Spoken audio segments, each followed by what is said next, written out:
Hello, my friends, and welcome to our show. Good people, welcome. By the way, I don't want to discriminate bad people. Welcome to our show as well. Everyone, if you want to learn more about SEO, paid marketing, so stay tuned because the best part is coming. Today we have interesting topic about paid and organic reach strategy, and I'm excited to discuss this topic with Chris Boggs. How are you? I'm doing very well, and thank you for the invitation, Anatoly. Yeah, it's a big pleasure. I know that you have extended experience, a lot of skills, so I'm excited to learn more about that. Before we start, just tell more about your experience, background, and why you decided to take this topic. Sure. Well, I've been doing this. I've been in the search engine marketing space since the year 2000, where I was originally became interested in ranking for terms related to selling health insurance in San Diego. And this was when people were just starting to, sell health insurance online. No one thought you could buy insurance online. So it introduced me to the space of search engines, and then I became a consultant briefly. I went and I completed a marketing degree. And then I also started to join successively bigger agencies. Two of the biggest jobs that I had, they now belong to Publicis, which I'm sure you've heard of. But I worked with Avenue A, Razorfish, it was called at the time. I was one of the first strategists, search SEO strategists in the Mhm. Philadelphia office. Then we served sort of the global clients for SEO out of there, which was very cool. And then I also became part of an agency in Cleveland called Brulant, which was acquired by Rosetta, which was then acquired by Mhm. Publicis. So not the language software, but the agency Rosetta. So I have a lot of agency experience. I then went to, some of you may know Jim Boykin over at Internet Marketing Ninjas. I was over there Mhm. as the chief marketing and operating officer for a little bit. And then 8 years ago, I formed my own business, and now I'm serving clients, agencies and direct clients. And I have some subcontractors, but I do audits and management of both paid search and organic search. And then I'm also working. I had the pleasure of working with Dennis Yu for a little while and learning about some Facebook marketing tactics. And so occasionally, depending on the client need, I can help advise on that. And I have people that I work with on that. So I'm essentially an agency of one, and I have subcontractors now, but I still get to be very involved day to day, actually within the Google Ads platform, across display, remarketing, all their different types of campaign types. And I'm also very involved every day in Google Search Console and using tools. I don't know who your sponsors are, but there's a lot of tools out there like SEMrush or Ahrefs and so forth.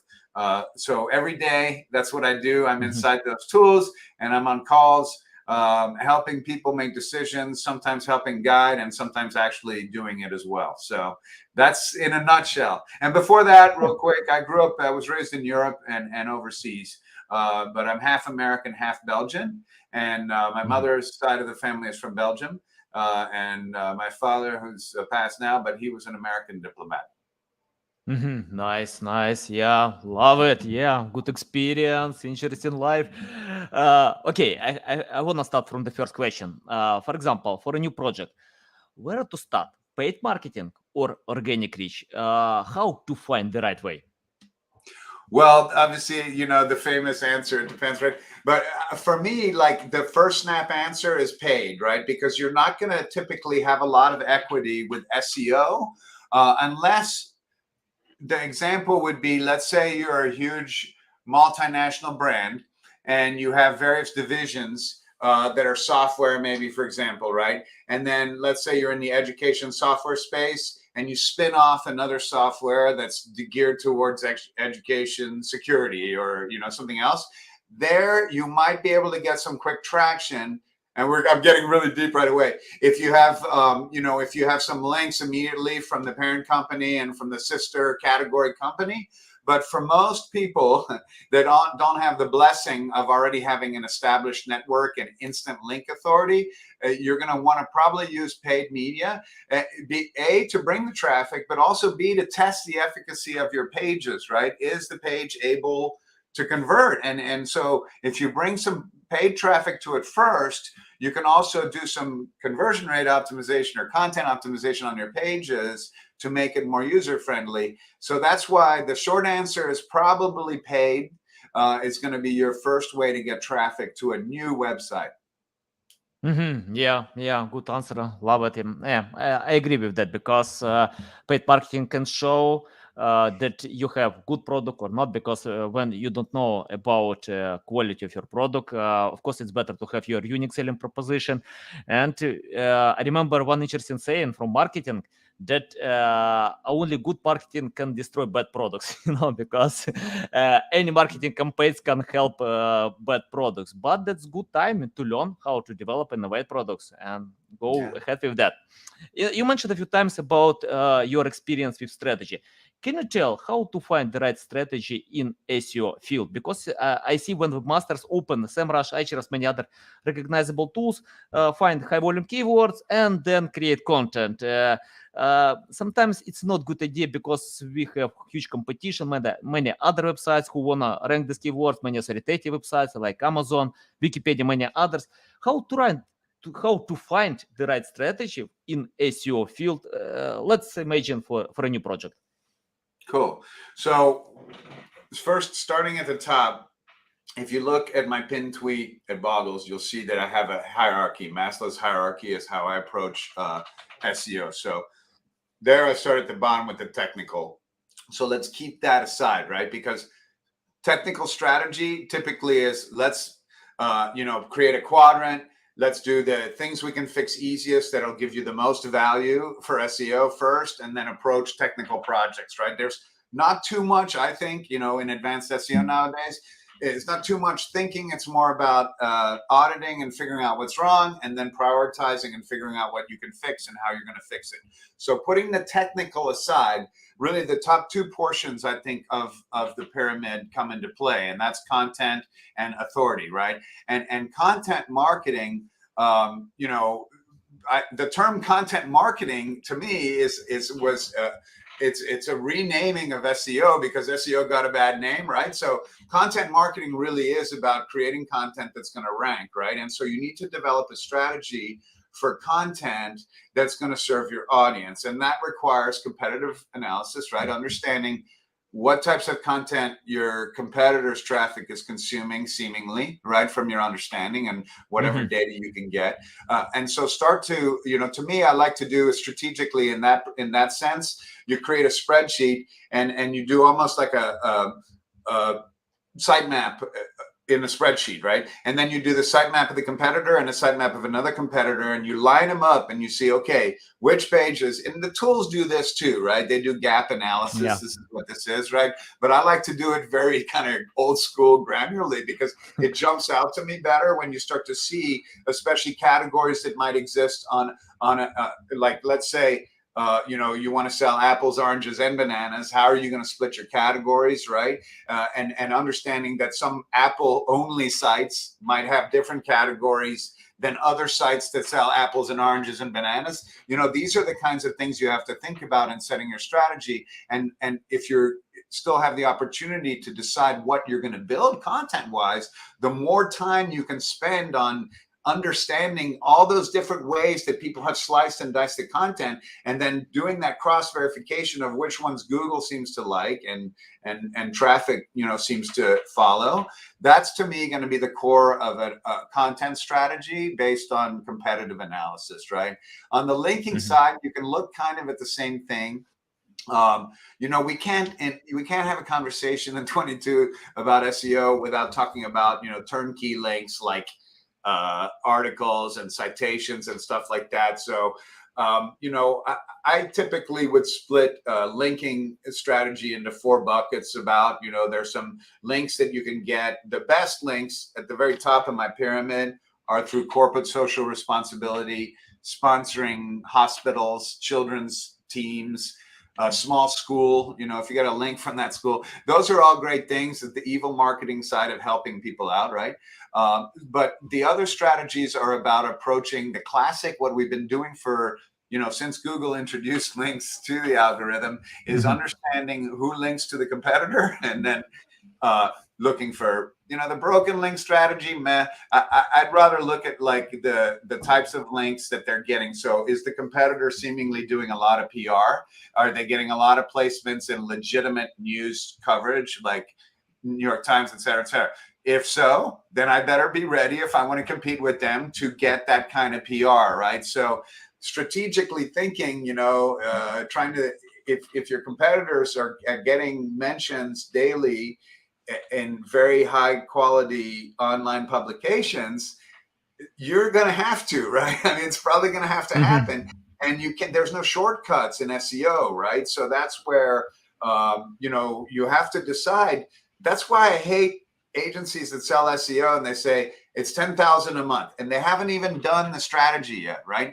Because you could do the strategy and then figure out, oh, I'm in big trouble. I need way more than 10,000 a month to make a dent here, right?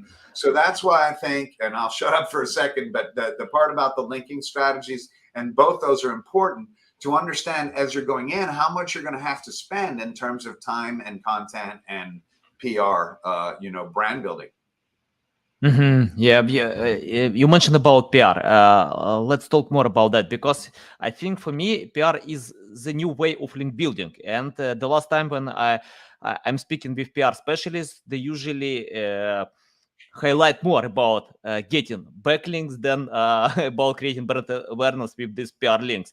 Can you tell how these links can help? Because in most cases, we can get links to the homepage, but Google denies that any pages have authority, domain authority, domain ranking that we have on Hrefs and Rush.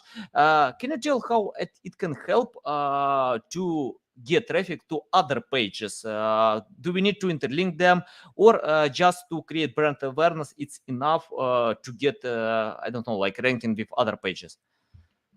Well, back in the day when I worked with a lot of e-commerce sites, especially, one of the things that benefited the best ones was that they were starting to get more links to their deeper pages, right? And the first e-commerce sites that really started having their product level and category level pages shared more definitely started stepping out, right? And part of that was also because some of them were spending the time to consolidate their URLs very early, right? And not have a lot of duplication going on. So really, I think the truth still holds that the more of a diverse linking pattern you can have pointed towards your site, the better.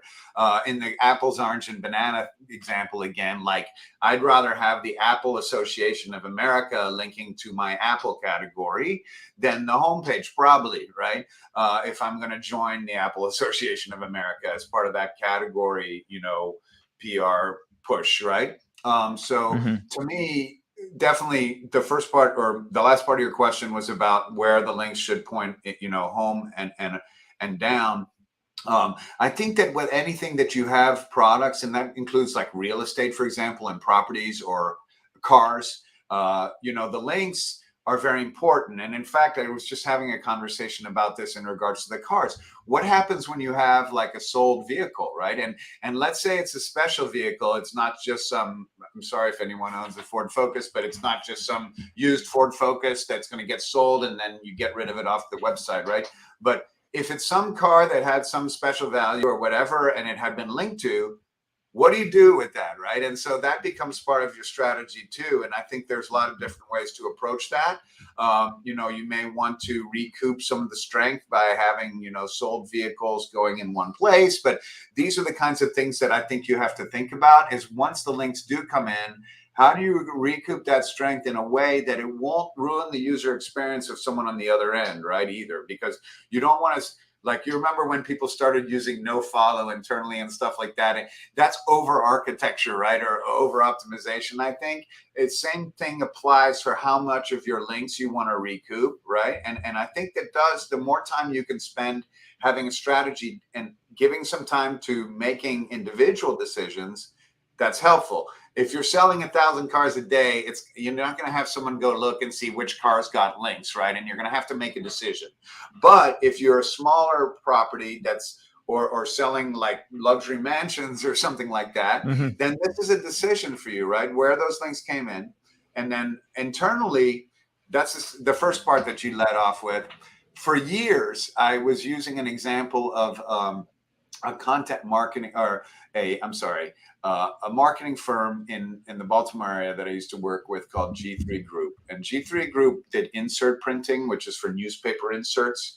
And for the longest time, they were on the first page at number 1 or 2 at Google for the term insert printing.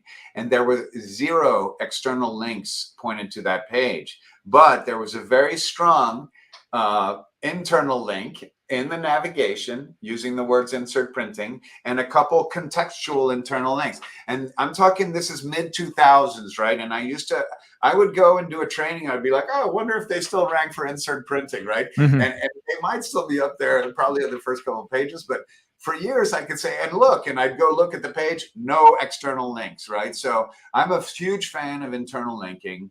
Another way to think about internal linking at scale is to think about finding creative ways of creating link blocks, right? To me, my favorite, the best people that use internal linking on all of the internet is Best Buy.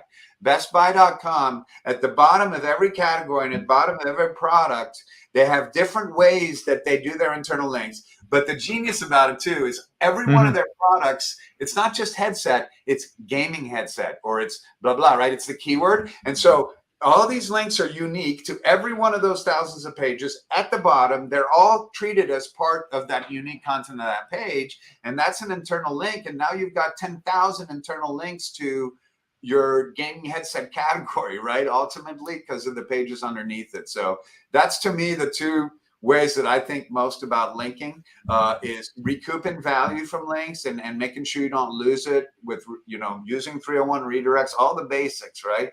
But also thinking about it strategically and leveraging, keywords in your navigation and stuff like that. Yeah, love it, especially about, I think interlinking is the first link building strategy for any website because it depends on you. If you set up this strategy, from relevant pages or pages that have traffic or some authority, yeah, why not? You can get the first weight that will help to rank your keywords. And the second link building strategy is social media. Just share on social media, on your social media. Yeah, just 2 simple strategies, and then think how you Well, to can. keep in mind that still requires, I think, the social media, like, it's easy when you say that for someone to hear that and say, oh, well, right now, Twitter, technically, Twitter doesn't have no follow on their links, but that's a whole side story.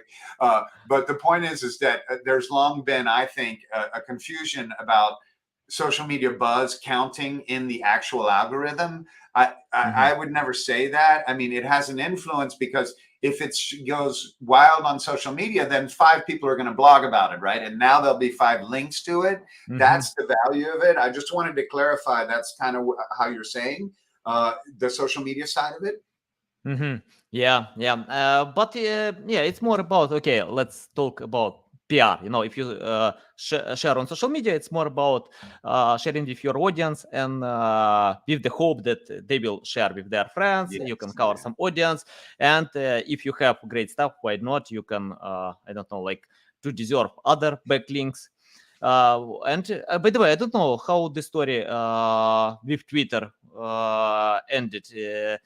I think they set up do follow links on their tweets, and but I don't know the end of the story. They changed to no follow. I think it's back. still like that. I mean, it was just last week, and Mhm. the reason that it was funny too is because I was literally on a call using one of the tools and looking at the backlinks, and Twitter showed up with like a 43 domain authority or whatever, and to that point too, that whole domain authority, let's talk about that after. But I noticed it, right? And I was like, oh, that's right. Apparently they're being counted now. So it's kind of funny. Yeah. Like you're going to see a Yeah. bunch of UGG boot tweets coming up. I think a lot of Uggs and Viagra and things like that. You're going to certainly be on Twitter, I bet. Yeah, I think SEO community is interested in the final stage of the story. Of course, I'm pretty sure that Google will ignore do follow, no follow links for any social media. Doesn't matter. But yes, just interesting to know why Twitter changed the algorithm, you know, to set up the follow links.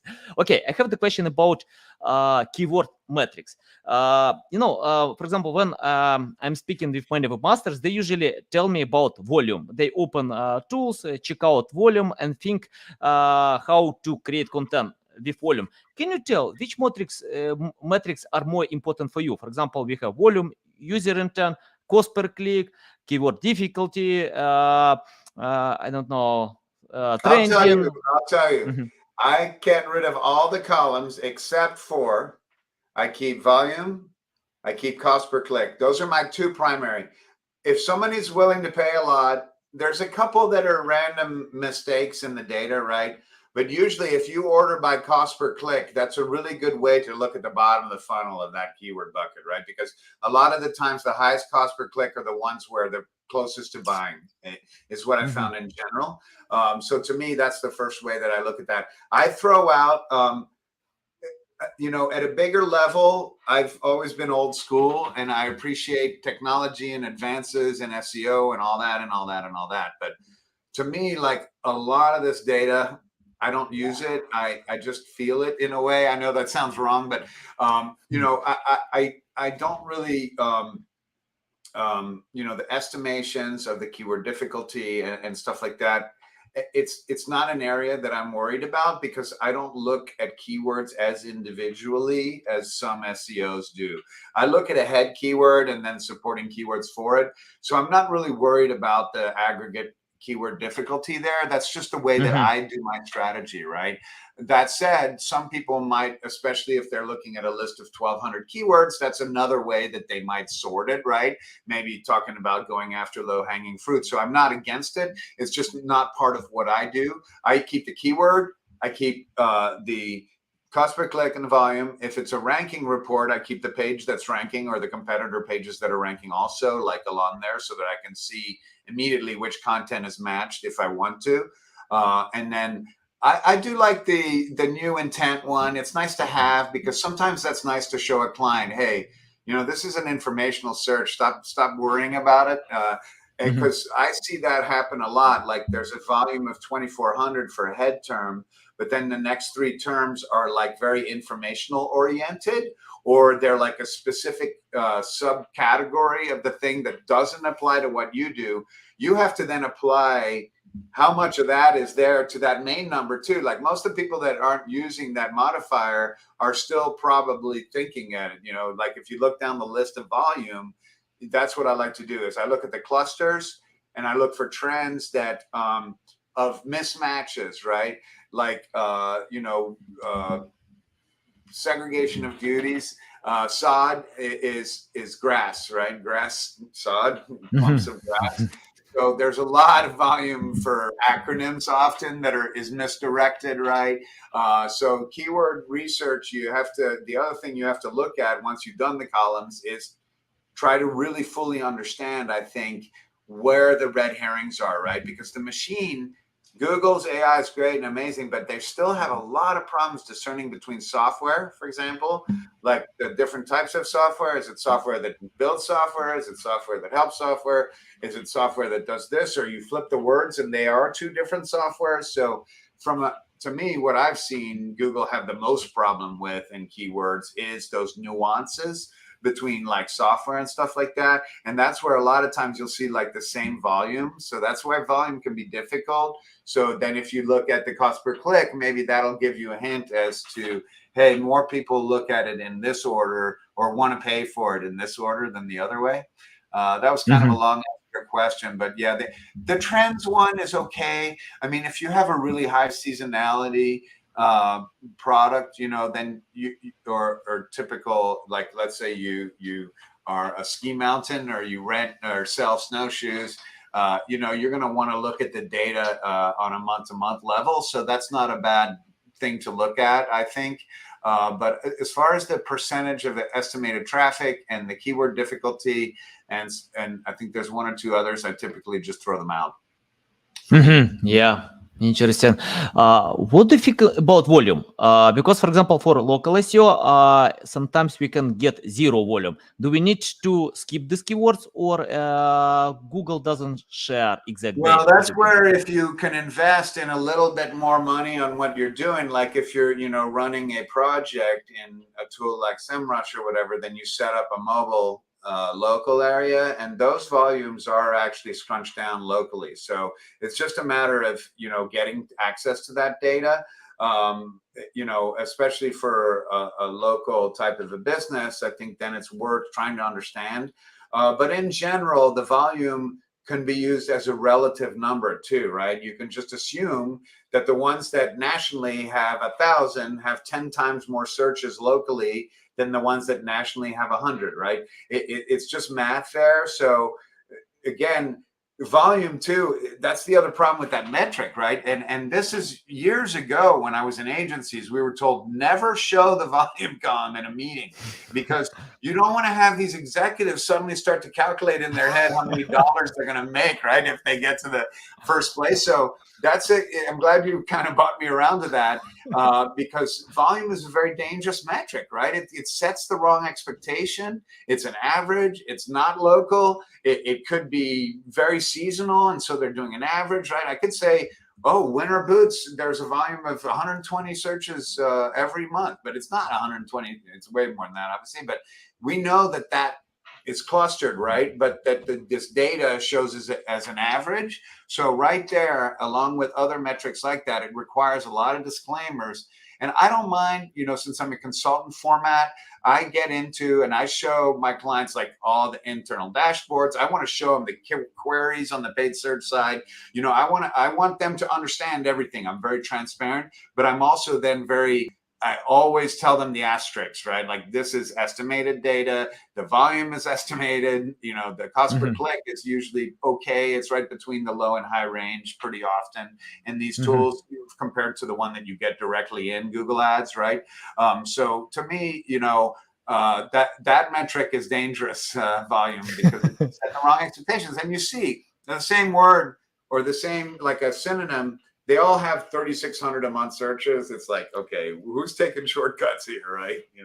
Yeah. With Yeah, I agree. I think this metric can confuse more than help, because when people are looking for getting this volume, it doesn't mean that you can get totally the same traffic. It depends on your position, on accurate data, on seasons, on your snippets, even title description, because cost per click depends on that, on your ranking.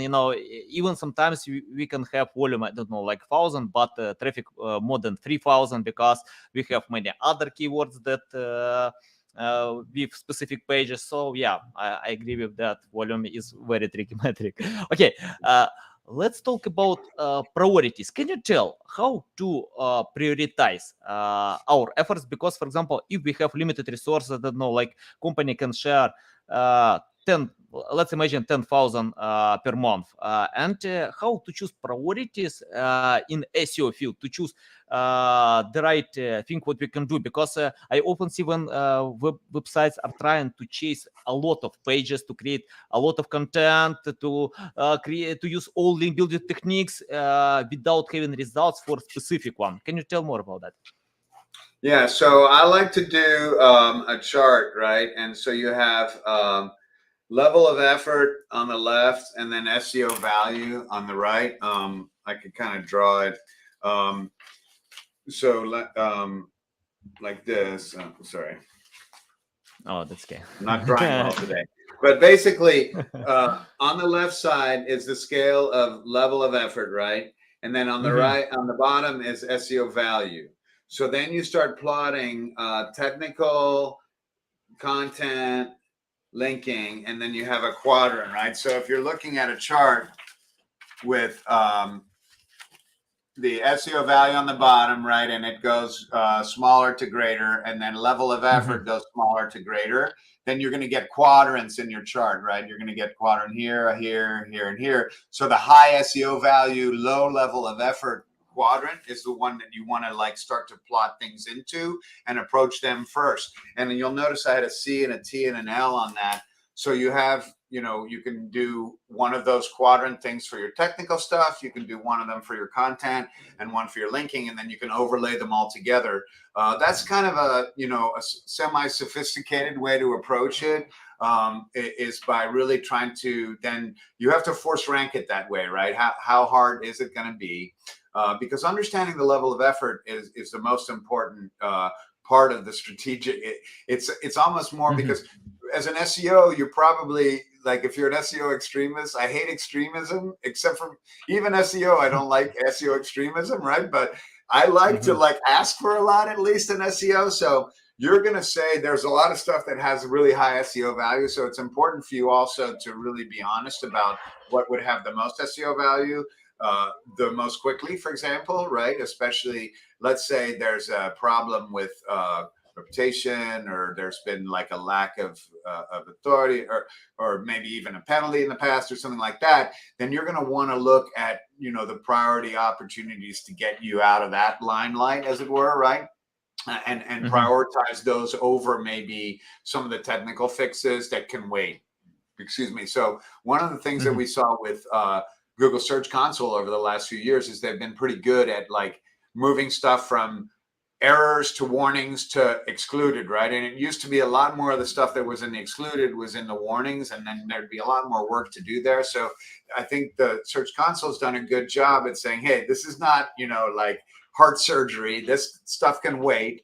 This stuff, let's try to get it done first. So think about it the way that Google does it in their Search Console coverage, recommendations, like prioritize the errors, do the warnings next if you can, and then get to the 404s and the stuff that are in the excludeds in the technical prioritization side, right? For content, you might want to prioritize text and easy to change and update assets, and then plan like one rich internet application or an infographic every quarter or month or something like that, and have more time for that. But think about, your what you can get out there first to increase your relevance. Now, if every one of your competitors has 4 charts describing how to build the canoe that they're buying from you online, right? Then you need to get those charts on your site sooner also. So that's where that competitive analysis comes into play too, in terms of, I think, helping to decide what should go first. And that goes back to how much can you spend, right? And so, that's where that level of effort thing, you have to tie that to dollars, and then either stretch it out and then set back your expectations a little bit in terms of the pace of growth, or get more money so that you can build faster, so that can, start to grow equity faster, would be the way that I would look at it. Awesome. Love it. Love it. What do you think about AI tools? Because Google often highlights, don't use them, don't destroy your traffic. But I see they are growing. We have more and more tools. They're You're developing talking like Edge SEO, like that stuff? like Market Muse or Okay. OpenAI. Yeah, many tools. Reader Me, yeah, many IE tools. What do you think? Is it a good idea to use them to create content, or it's better to skip because they are not ready? What do you think? Okay, so actually content spinning, as per se, right, is the bad word, I think, for it. I think it depends on, if you're going to go into a boxing match, you better have some boxing gloves on and ready to fight, right? And if all your competitors are using it, then do you need it, right? To me, it's a lot of times, I look at it as a shortcut, right? And there's nothing wrong with shortcuts and gaining efficiency. But if Google's saying that they don't like it, and if it's doesn't look good to the human, trust your own smell, right? It's like, it doesn't matter what the date is on the milk. You're just going to still smell it, right? So that's the way that I would approach it, is test it. And maybe test on a domain, or if you're using a side domain for something, and try it there first, versus putting it, that kind of content.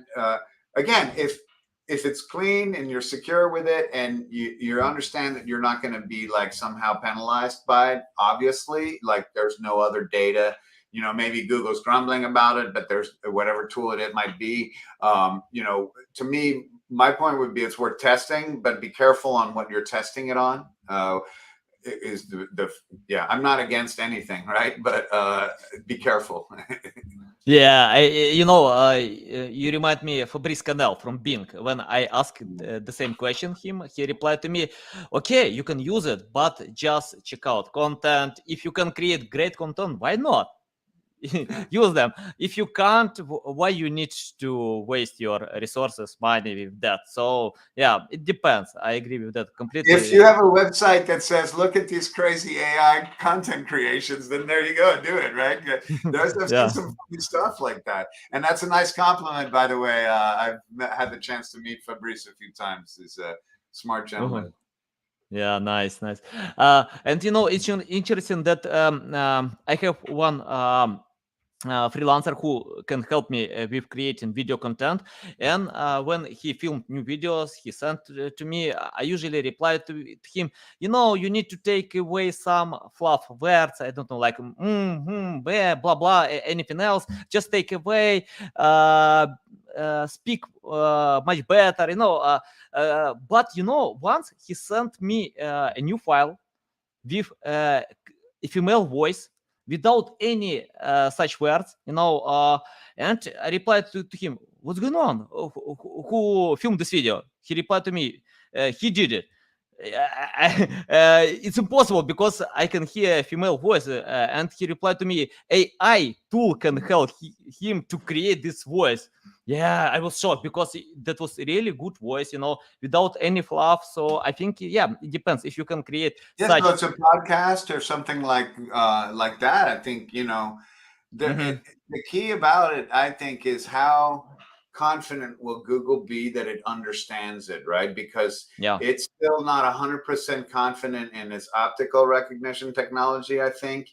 And I think it's probably more confident thanks to YouTube and its transcription, growth or whatever, that it can understand what's in a podcast. So the voice, though, the actual, to me, does that matter to the machine, right? Whether it's hearing an AI voice or the sound of a woman or the sound of a man? Probably not.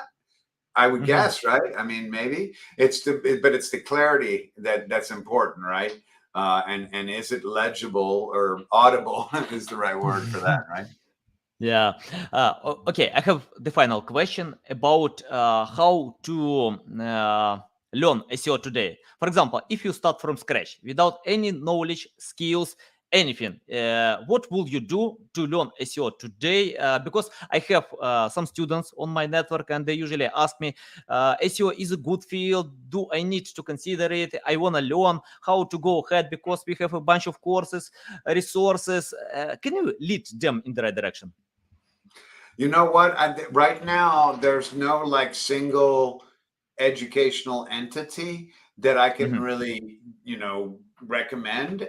First of all, I haven't, been doing this for a while, like looking and I don't read a lot anymore. I do Mhm. listen to some stuff and I read some stuff, but each of the major search engine publications in North America, I know, have some pretty good content, right? And there's some other ones too that are up and coming. So, to me, the best way to learn is to start with like a little project site, right? And get yourself like, mykidhasallergies.com or something, and then start learning it yourself, right? If you're going to be able to learn SEO, you're probably going to do just as well by learning it yourself and consuming multiple sources of education, but start with like a roux, right? Like, so I mentioned my pyramid that I have at Boggs, my Twitter account. That's one way to start. And you start at the bottom. And if you were to learn every single line that's in that pyramid, you're going to eventually read enough to learn, sort of the process of SEO. There's some great content out there, and I don't want to name any specific individual because then I'll forget someone else, right? But there's a lot of really good ones that are people that do audits or that are current writers. There's people that are very popular right now around specific topics like the concept of expertise, authority, and trustworthiness, which people think is, the algorithm, but it's not. But there's a Mhm. particular writer from New York. She does an amazing job writing on that. There's other people in Los Angeles that are writing about stuff really well. They're all over. If you look at Search Engine Land, Search Engine Roundtable, even which one am I missing? There's a bunch, right? Journal. Yeah, Search engine journal. Yeah. I'm sorry, Lauren Baker's going to kill me the next time I Yeah. see him. But yeah, so that's, those are the three biggies. They all have their own sections. Google itself has a 101, much to the chagrin of many SEOs. But there's nothing wrong with reading that, actually. Just keep in mind that there's a lot of, you could call it like neutral language in there that you should learn more about, right? In terms of some of the extremes in the Google documentation, like on link schemes and stuff like that, it's all about testing. You don't want to cheat, right? But at the same time, you don't want to bring a knife to a gunfight. So you have to understand, what you're getting into if you have a competitive desire for a specific keyword for SEO. Love it. Yeah. Yeah, good advice. And I agree with that you need to test, because I see when people overlearning, they overlearn and skip acting, how you can go ahead. It's like, I don't know, to read the book how to play soccer. If you don't play soccer, any books can help you. If you read the book how to, I don't know, like to sing, to dance without acting, you can't go ahead, because it's better to learn and act. Yeah, love this tips, especially about testing something. Chris, it's a big pleasure I'd to love get you on my to. yeah, go ahead. I'd love to a couple, if you want to talk a couple topics on the similar ideas related to paid search, right? And like setting strategy and stuff like that. I'm happy to, if you want to as well. Yeah, Sure. sure. Maybe we'll get together another time and talk about paid search, since we've talked so much about SEO, which is fine with me too.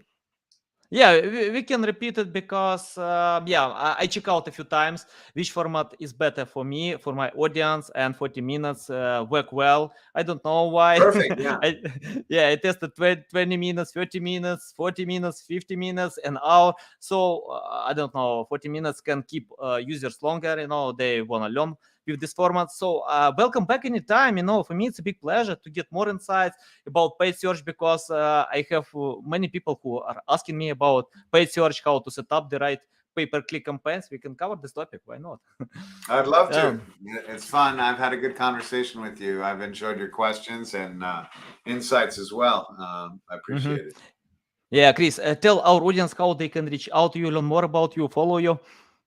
Sure. Well, at Boggs at Twitter, and then my site is Web Traffic Advisors with an O. Really, Boggs is probably going to be the easiest way to reach me. I've got so many spam at my website that it's very hard for you to track me through there. So reach out, and happy to chat. Yeah, nice. Okay, guys, you need to reach out Chris to learn more about him. Follow him on Twitter, learn from him, because you can see that a lot of valuable insights. You can find all these links in the description below. Listen us on Apple, Google, Spotify, and see you next time.